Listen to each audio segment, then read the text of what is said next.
আসসালামু আলাইকুম। স্বাগতম জানাচ্ছি ওয়ার্ল্ড নিউজ মিরা আন্তর্জাতিক সংবাদ মাধ্যমে। শুরুতে ওয়ার্ল্ড ওয়াইড নিবেদিত শিরোনাম। নতুন করে আবার শুরু হল আফগানিস্তান পাকিস্তানের যুদ্ধ। এতদিন শুধুমাত্র সংঘাত থাকলেও আবার সরাসরি যুদ্ধ ঘোষণা। হামাসের হামলায় ইসরায়েলের 10 জন সদস্যের প্রাণহানি, যুদ্ধবিরোধী প্রত্যাখ্যান। নোবেল পুরস্কার নিয়ে ডোনাল্ড ট্রাম্পের মুখে ছুঁড়ে মারতে বললেন উত্তর কোরিয়া প্রেসিডেন্ট কিম জং উন। চীনে আরও 20টি পারমাণবিক বোমা তৈরি করার নতুন চুক্তি। চট্টগ্রাম সমুদ্রবন্দরকে 30 বছরের জন্য বিদেশি সংস্থার হাতে তুলে দিচ্ছে বন্দর কমিটি।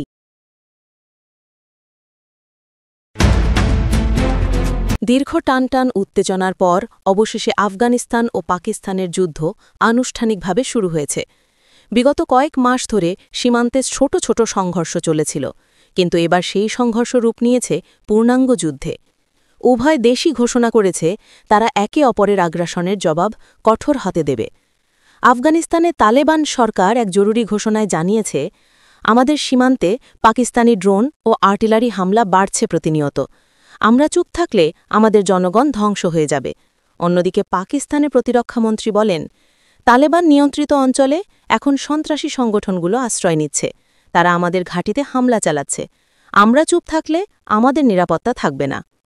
দুই দেশের সীমান্ত এলাকায় এখন প্রতিদিন শোনা যাচ্ছে গোলাগুলির শব্দ। বালুচিস্তান ও খোস্ত অঞ্চলে ধোঁয়ায় আকাশ ঢেকে গেছে। সেনারা ট্যাঙ্ক ও হেলিকপ্টার ব্যবহার করছে। স্থানীয়দের অনেকেই পরিবার নিয়ে গ্রাম ছেড়ে পালিয়ে যাচ্ছে। বিভিন্ন আন্তর্জাতিক সংস্থা বলছে, এই যুদ্ধ যদি আরও কয়েক সপ্তাহ চলে তবে লাখো মানুষ উদ্বাস্তু হয়ে পড়বে। বিশ্ববিশ্লেষকরা সতর্ক করে বলেছেন, এই সংঘাত যদি বাড়ে তাহলে ভারত, ইরান, এমনকি চীন পর্যন্ত টেনে আনা হতে পারে।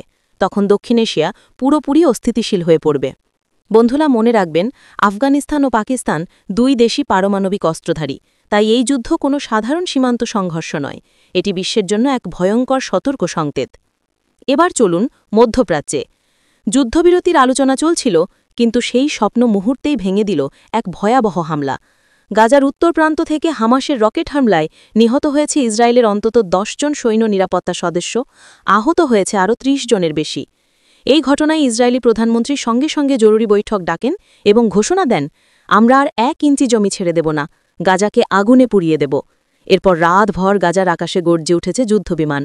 টানা বোমাবর্ষণে ভেঙে পড়েছে বহু ভবন, হাসপাতাল ও ঘরবাড়ি। হামাসের মুখপাত্র পাল্টা ঘোষণা দেন, আমাদের ভূমি আমরা রক্ষা করব শেষ নিঃশ্বাস পর্যন্ত। যুদ্ধবিরতি নয়, মুক্তিই আমাদের লক্ষ্য। এই মুহূর্তে গাজার অবস্থা মানবিক বিপর্যয়ে পরিণত হয়েছে। জরুরি খাদ্য ও পানি সরবরাহ বন্ধ, বিদ্যুৎ নেই, হাসপাতালগুলোতে আহতদের উপচে পড়া ভিড়। জাতিসংঘের মানবাধিকার কাউন্সিল বলছে এটি এক নতুন মানবিক বিপর্যয়। কিন্তু যুদ্ধবিরতি নিয়ে কেউ এখন কথা শুনছে না। মধ্যপ্রাচ্য যেন আবারও জ্বলছে আগুনে, রক্তে, প্রতিশোধে। এদিকে দূরপ্রাচ্যে নতুন করে শিরোনামে এসেছে উত্তর কোরিয়া। সবাইকে চমকে দিয়ে প্রেসিডেন্ট কিম জং উন প্রকাশ্যে আক্রমণ করলেন মার্কিন সাবেক প্রেসিডেন্ট ডোনাল্ড ট্রাম্পকে। ট্রাম্প সম্প্রতি বলেছেন, আমি যদি আবার ক্ষমতায় ফিরি তবে বিশ্বে শান্তি ফিরবে, কারণ আমি নোবেল পুরস্কারের যোগ্য। এই বক্তব্যে ক্ষুব্ধ কিম জং উন বললেন, ওই পুরস্কারটা ট্রাম্পের মুখে ছুঁড়ে মারতে বলুন। সে শান্তির মানুষ নয়, সে আগুনের প্রতীক, যুদ্ধের প্রতীক। তার এই বক্তব্যে আন্তর্জাতিক মহলে তোলপাড় শুরু হয়েছে। বিশ্লেষকরা বলছেন, এটি শুধু ব্যক্তিগত প্রতিক্রিয়া নয়, বরং আমেরিকার প্রতি সরাসরি কূটনৈতিক বার্তা। উত্তর কোরিয়া গত সপ্তাহেই একটি নতুন ধরনের ব্যালিস্টিক মিসাইল পরীক্ষা করেছে, যার পাল্লা 6000 কিলোমিটার পর্যন্ত আঘাত হানতে সক্ষম। তাই অনেকেই আশঙ্কা করছেন, কিম জং উন হয়তো আবার কোনো বড় প্রদর্শনের প্রস্তুতি নিচ্ছেন, যাতে আমেরিকা ও দক্ষিণ কোরিয়াকে ভয় দেখানো যায়। এবার চীনকে নিয়ে আসি আলোচনায়। বেইজিং সম্প্রতি এমন একটি প্রতিরক্ষা চুক্তি স্বাক্ষর করেছে যা গোটা বিশ্বের নজর কেড়েছে। চীনের সামরিক শিল্প গ্রুপ জানিয়েছে, আগামী 2 বছরের মধ্যে তারা তৈরি করবে 20টি নতুন পারমাণবিক বোমা ও উন্নত মিসাইল ব্যবস্থা। চীনের প্রতিরক্ষামন্ত্রী সংবাদ সম্মেলনে বলেন, আমরা আমাদের নিরাপত্তার বিষয়ে কারো অনুমতির প্রয়োজন মনে করি না। এই বোমাগুলো আমাদের প্রতিরক্ষার প্রতীক। এদিকে আমেরিকা ও ভারতের গোয়েন্দা সংস্থা বলছে, এটি শুধু প্রতিরক্ষা নয়, বরং এক নতুন সামরিক প্রতিযোগিতার সূচনা। বিশেষ করে তাইওয়ান ইস্যু এবং দক্ষিণ চীন সাগরে মার্কিন উপস্থিতি চীনকে তীব্রভাবে উত্তেজিত করছে। বিশ্লেষকরা বলছেন, চীন যদি সত্যিই এই 20টি পারমাণবিক বোমা তৈরি করে তাহলে বিশ্বে ভারসাম্য পুরোপুরি পাল্টে যাবে। এদিকে জাপান এবং অস্ট্রেলিয়াও নিজেদের প্রতিরক্ষা ব্যয় বাড়ানোর ঘোষণা দিয়েছে, ফলে এশিয়া প্রশান্ত মহাসাগরীয় অঞ্চল এখন যেন বারুদের উপর বসে আছে। সব শেষে বাংলাদেশের খবর। দেশের অর্থনীতির প্রাণকেন্দ্র চট্টগ্রাম সমুদ্র বন্দরকে ৩০ বছরের জন্য এক বিদেশি সংস্থার হাতে তুলে দেওয়ার সিদ্ধান্ত নিয়েছে বন্দর কর্তৃপক্ষ। এমন খবর প্রকাশের পরই দেশজুড়ে শুরু হয়েছে তুমুল আলোচনা ও বিতর্ক। এক পক্ষ বলছে এই সিদ্ধান্ত দেশের জন্য শুভ, কারণ বিদেশি বিনিয়োগ আসবে, বন্দরের অবকাঠামো আধুনিক হবে, রপ্তানি আরও দ্রুত বাড়বে। অন্যদিকে সমালোচকরা বলছেন, দেশের সবচেয়ে সৌরজগত স্থাপনা বিদেশিদের হাতে তুলে দেওয়া মানে সার্বভৌমিকতা বিক্রি করা। বন্দর শ্রমিকদের সংগঠন ইতিমধ্যেই ধর্মঘটের হুমকি দিয়েছে এবং সাধারণ মানুষও সামাজিক মাধ্যমে প্রতিবাদ জানাচ্ছে। সরকারের পক্ষ থেকে জানানো হয়েছে এটি একটি যৌথ পরিচালনা চুক্তি, এতে কোনো সার্বভৌম ক্ষতি হবে না। কিন্তু অনেকেই মনে করছেন চুক্তির শর্তগুলো স্পষ্ট নয় এবং এটি ভবিষ্যতে দেশের অর্থনীতিকে বিদেশি নির্ভরতার দিকে ঠেলে দেবে।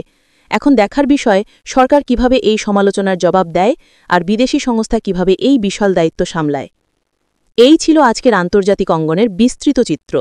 দক্ষিণ এশিয়া থেকে মধ্যপ্রাচ্য আর সেখান থেকে দূরপ্রাচ্য, প্রতিটি অঞ্চল যেন উত্তেজনায় কাঁপছে।